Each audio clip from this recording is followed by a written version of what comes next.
3至4月是雀梅最佳的种养期，生桩种养后上盆要剪掉所有的树叶，剪叶可以在根系恢复吸收功能前减少蒸发量，这是雀梅也包括其他树种在上盆后存活的关键。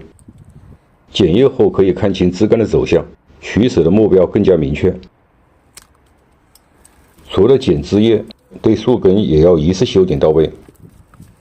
雀梅生桩种养，把粗根裁短，浅种高维，用透气性好的粗沙和沙子土种，很容易诱导新根生成。这个雀梅原本只有2条粗根，用浅种高维的方法，逐年扩大它的根盘，才形成现在的丛生状态。从生桩种养到上盆，雀梅的培育过程大致分为3个阶段。前期定一个基本的造型，成活后按照造型的目标对枝干进行蓄养。第2个阶段是定枝定干，像丛林桩材，培育的重点是对树干的培育。每一个树干是一个相对独立的树，干的过渡、枝瓣的形成都必须具有一定的完整性。同时，每棵树在丛林整体的空间布局中也有它的相应地位，主次关系不同，树的大小和高矮也会不同。枝干之间有交相辉映，但不能影响各自在造型总体上的表现，要对枝干进行修剪调整，这是第3个阶段。像这2棵树基本独立成景，但在空间上形成了交叉，当初应该把这个干截掉一半，朝这个方向蓄养。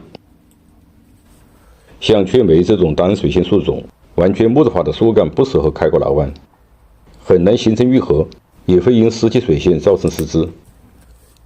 可以进行破干拿弯，纵向开口容易形成愈合。2头固定，逐渐收拢。破干拿弯，拉开的幅度在皮层所能承受的范围内尽可能大。两干最好呈扇形分布，为上部的枝干生长留出空间。采用破干拿弯还有一个重要的原因，基本不会中断雀梅的水线。对这种老的树干破干拿弯很难把它一次做到位，等几天皮层松弛再收拢一次。把顶向这个方向吊拉，弥补这个空间的缺失，同时也与主干的出枝形成上下呼应。树干的布局调整好，再确定各树的高矮，这样能从整体的起伏变化线条上把握好修剪的尺度。雀梅不适合做舍定，像这种枯干的地方要及时清理干净。简单的打磨可以改变树干的外形，也多了一层观赏性。刷上石榴合剂，每年的春秋要各刷2遍。型基本定好，现在就可以按照所用盆的大小进行修根。用浅盆种，底部中间的根一定要剪掉。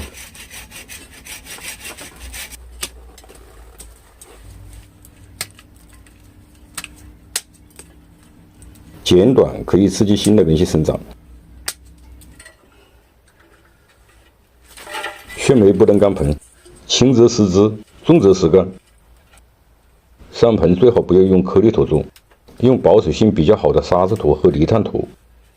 初次上盆，树根不要提得太高，到明年的这个时候，底层再加一层土，提高树根，也可以增强根系的生长。春季上盆最不缺的是青苔，种养一次，即使枯黄，等10天半个月，遇水又会重新生长。轻轻的拍打，让青苔与土接触。雀梅树桩在培养过程中，怎样缩短它的成型时间？除了蓄养，选择培养枝条是最关键的一步。这里主要指对不同季节枝条的选择。雀梅生长过程中容易萌发细小的刺枝，这些枝几乎不会增出，而且会耗费养分，遮挡阳光，影响枝干的增出。在春季要把这些枝条剪干净。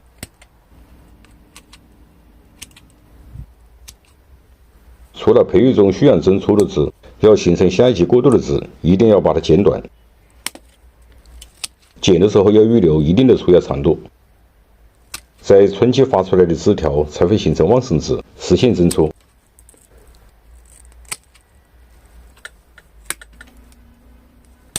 雀缺酶枝条增出有一个特点，增出加快一般在2年生的枝条上。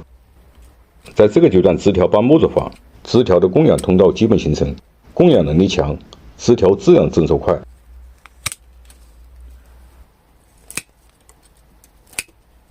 对缺酶也包括其他树种的修剪，最难的问题应该还是定型中对枝干的取舍。掌握取舍主要是对盆景属性的了解，其中最根本的是对树性的熟知。在树桩的培育中，所有的操作都是建立在此基础之上。缺酶出芽不代表它已经成活，只是根系已经开始生长，枝条越多，根系生长越快。刚出芽的盆景不要暴晒，放在散射阳光下适应1个月左右，就可以放在全日照环境中养护。修剪不在这个阶段，保持盆土微湿润，生长才会更好。我是山泉农茶，感谢您的收看，下期见。